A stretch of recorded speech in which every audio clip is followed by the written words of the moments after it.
Salut, je m'appelle Louis et j'ai quelque chose à te raconter. Bon, ma copine est tombée enceinte. Il n'y a rien d'inhabituel à ça, n'est-ce pas? Mais le truc c'est que j'ai 16 ans. Alors, Oura, je ne me souviens pas quand j'ai rencontré Yasmine, parce que je n'étais qu'un bébé à l'époque. Ses parents étaient nos voisins, alors comme disait ma mère, Yasmine et moi, on se connaît depuis qu'on porte des couches. On a grandi ensemble. Quand on était petits, on faisait tout ensemble. Donc, jusqu'à 16 ans, on était les meilleurs amis. Mais j'ai tout gâché, sans faire exprès bien sûr. J'étais en train de grandir et de devenir un homme, tu sais. Alors oui, j'ai dit à Yasmine que je voulais être plus qu'un simple ami. Et bien sûr, elle a dit ces mots classiques, qu'elle ne voulait pas ruiner notre amitié et tout ce genre de choses que les filles disent toujours.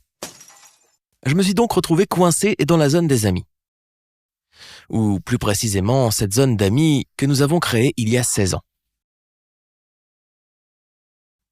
C'est bon, j'aurais pu gérer ça. J'aurais souffert un peu et mes sentiments auraient disparu, mais j'ai découvert qu'elle avait commencé à sortir avec un type de l'école, Mike. Ce fichu Mike du cours de théâtre. Il ressemble plus à un pan qu'à un homme. Et elle préfère sortir avec lui plutôt qu'avec moi? Allez, tout le monde sait que Mike est sorti avec la moitié des filles de l'école. Comment Yasmine avait-elle pu accepter de sortir avec lui? J'étais vraiment en colère. J'ai essayé de lui dire qu'il allait l'utiliser, mais elle ne m'a pas écouté. Et après quelques mois, c'est arrivé. Je l'ai vu pleurer près de l'école. Pas besoin d'être détective pour comprendre ce qui s'était passé. Alors je me suis approché d'elle et je l'ai serrée dans mes bras sans dire un mot. Je l'ai ramenée chez elle et elle m'a tout raconté. Comme je m'y attendais, Mike avait rompu avec elle. Pour être honnête, j'ai dû me mordre la lèvre pour ne pas dire « je te l'avais dit ». Et Dieu merci, je n'ai pas dit ça. Elle était si reconnaissante que, quand on s'est dit au revoir, elle m'a regardé droit dans les yeux et m'a embrassé.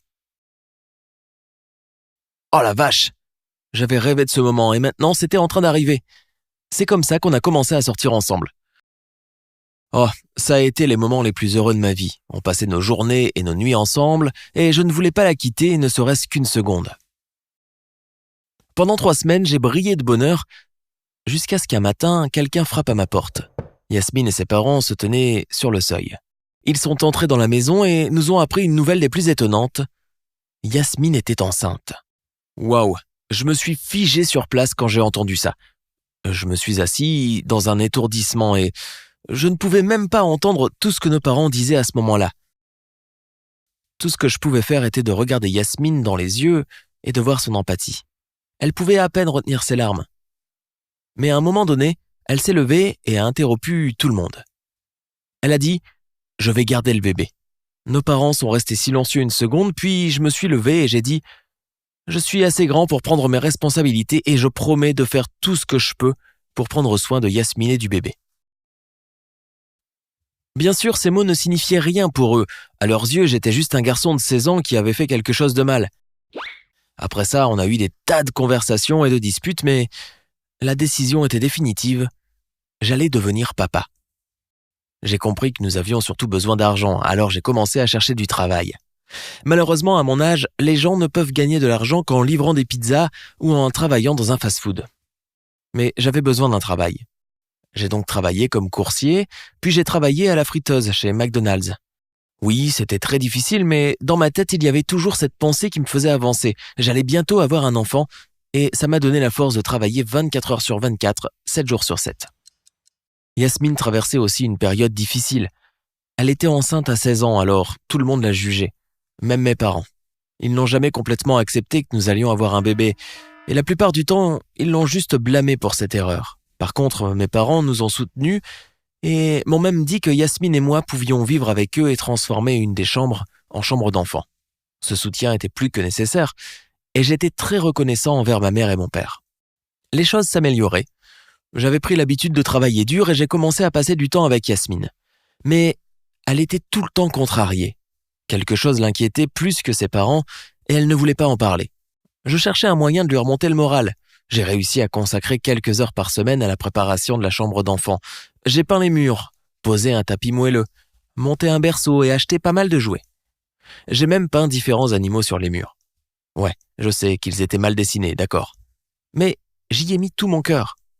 La chambre était plutôt jolie à la fin. Je voulais vraiment surprendre Yasmine.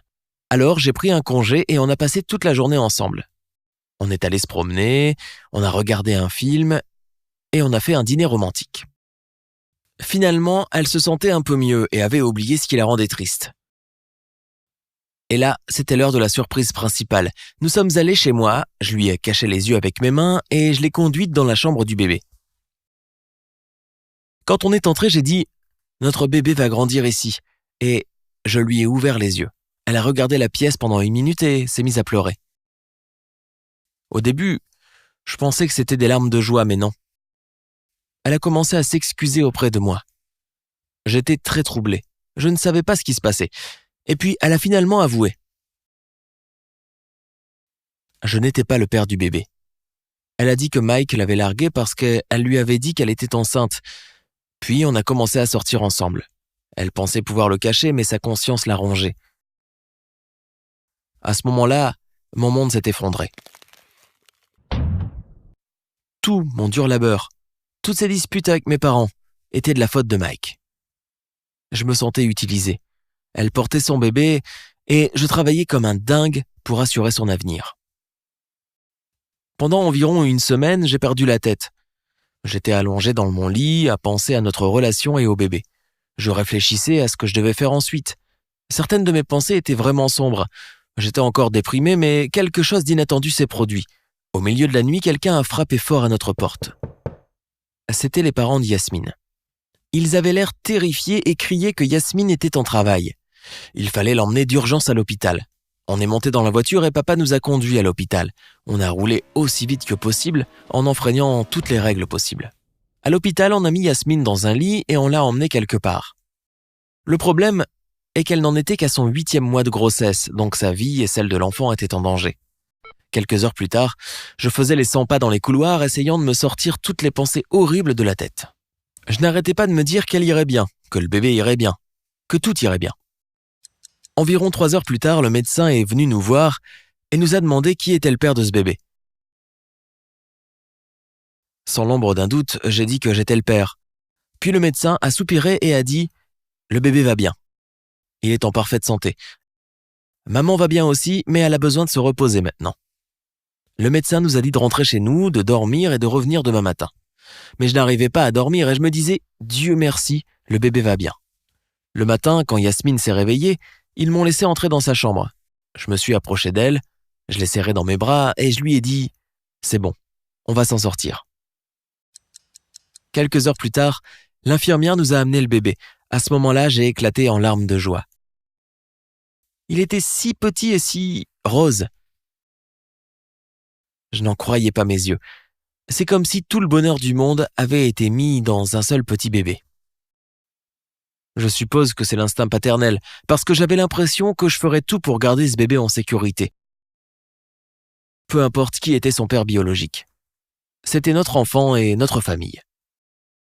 Je suis devenu père, et j'en suis fier. Merci d'avoir écouté mon histoire. Au fait, tu as remarqué que cet ours en peluche est apparu plusieurs fois? Tu saurais dire combien de fois? Écris la réponse dans les commentaires.